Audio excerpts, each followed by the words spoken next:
गरीब लंगड़ों को दे देंगे लेकिन दान पेटी में 1 रुपया भी नहीं देंगे।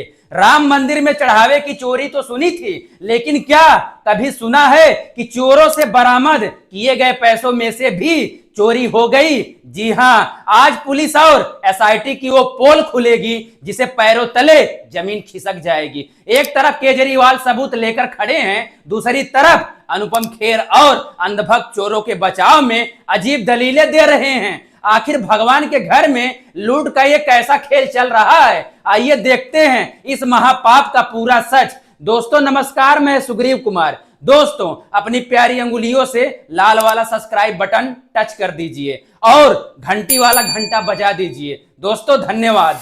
दोस्तों एक वीडियो सामने आया है जिसे अरविंद केजरीवाल ने अपने एक्स हैंडल पर ट्वीट किया है, जिसमें एक महिला बोल रही है गरीब लंगड़ों को दे देंगे लेकिन 1 रुपया भी दान पेटी में नहीं देंगे। दोस्तों सबसे पहले इस वीडियो को देखिए। क्यों गरीब लंगड़े लोग को देंगे लेकिन दान पेटी में नहीं देंगे?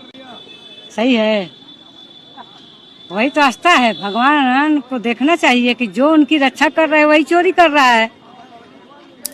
देख लिया आपने। दोस्तों अब बात करते हैं आम आदमी पार्टी के मुखिया अरविंद केजरीवाल ने इस पूरे मामले पर दिल्ली के रोहिणी से लाइव आकर एक बड़ा शंखनाद किया है, जिन्होंने सीधे मोदी सरकार पर ऊपर से नीचे तक श्री रामचंद्र जी के घर में डकैती डालने वाले महापापियों को बचाने का खुला आरोप लगा दिया है। दोस्तों केजरीवाल ने सबूतों के साथ सवाल उठाया है कि जो जमीन मात्र 2 करोड़ रुपए की थी उसे मंदिर ट्रस्ट के आनन फानन में 18 करोड़ रुपए में खरीदा गया। इस जमीन घोटाले के सारे कागज मौजूद हैं, फिर भी कोई जांच क्यों नहीं हो रही है?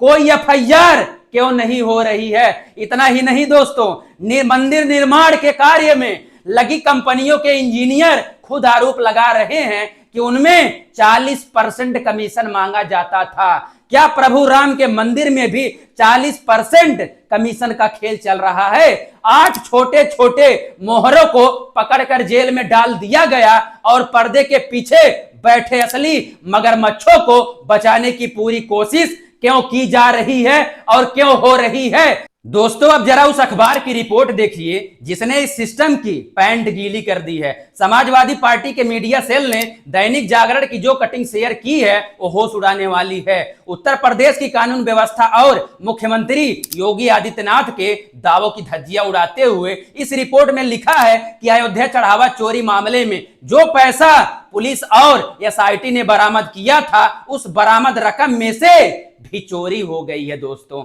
और ना कमाल की बात है दोस्तों, एसआईटी की शुरुआत रिपोर्ट कहती है कि आरोपियों से कुल 81,19,000 रुपए नकद और विदेशी मुद्रा बरामद हुई थी, लेकिन जब पुलिस ने कोर्ट में रिकॉर्ड पेश किया तो वहां केवल 79,85,492 रुपए ही दिखाए गए, यानी 1,33,507 रुपए पुलिस और एसआईटी के बीच से ही गायब हो गए।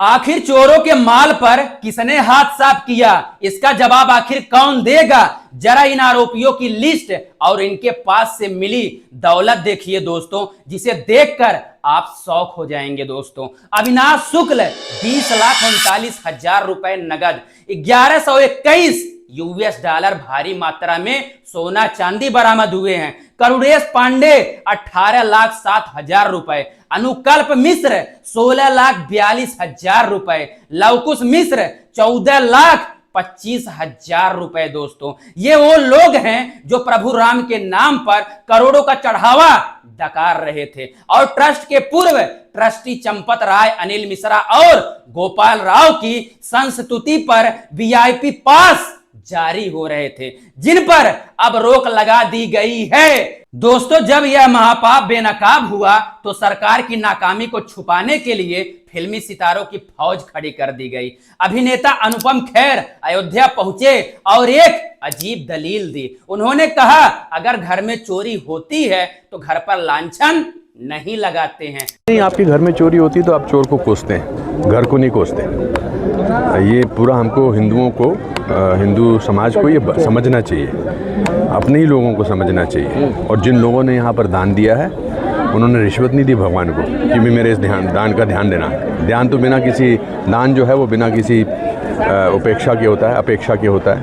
अरे अनुपम खेर जी, जनता बेवकूफ नहीं है। इस पर समाजवादी पार्टी के मुखिया अखिलेश यादव ने बिल्कुल सही ट्वीट किया है और चोरों के संरक्षकों को आईना दिखाते हुए लिखा है, ये अजीब दलील है कि चोर को कोई कुछ ना बोले लेकिन चोरी पकड़ने वालों को नसीहत दे।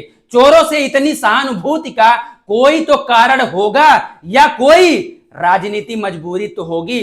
दोस्तों बिल्कुल सही बात है, जब विपक्ष और देश का आम नागरिक भगवान के घर में हुई चोरी पर सवाल उठा रहा है तो अंधभक्त और गोदी मीडिया वाले सवाल उठाने वालों को ही राम विरोधी और सनातन विरोधी बताने में जुट गए हैं। आखिर क्यों? दोस्तों अब जरा सुनिए उन अंधभक्तों और कथित बाबाओं को जो इस चोरी को सही ठहराने के लिए इतिहास का रोना रो रहे हैं। अखिल भारतीय संत समिति के स्वामी जितेंद्रानंद सरस्वती कह रहे हैं कि पश्चिम बंगाल चुनाव के बाद जब लगा कि हिंदू एकजुट हो रहे हैं तब राम मंदिर को बदनाम करने की साजिश रची गई और उन्होंने 2003 से 2004 में मुलायम सिंह यादव के समय हनुमानगढ़ी पर रोजा इफ्तार का मुद्दा उठा दिया है।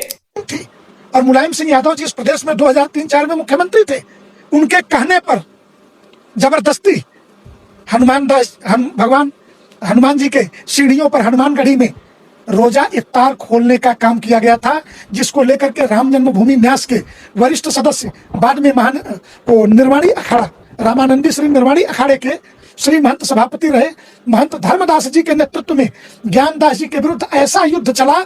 आज अब जाकर के दोनों की शरीर बूढ़ी हो गई तो दोनों आपस में मिलने भी लगे, अन्यथा ज्ञानदास और धर्मदास जी से भेंट। वहीं अयोध्या के महामंडलेश्वर विष्णु दास जी तो इतने बौखला गए कि वो कह रहे हैं राहुल गांधी और अखिलेश यादव ने मंदिर के लिए कितना पैसा दिया है, ये लोग सनातनी नहीं हैं। अगर 2027 में अखिलेश यादव आ गए तो मैं जल समाधि ले लूंगा। देखिए, राम मंदिर एक राष्ट्र मंदिर है, राम विरोधियों का राम मंदिर नहीं है।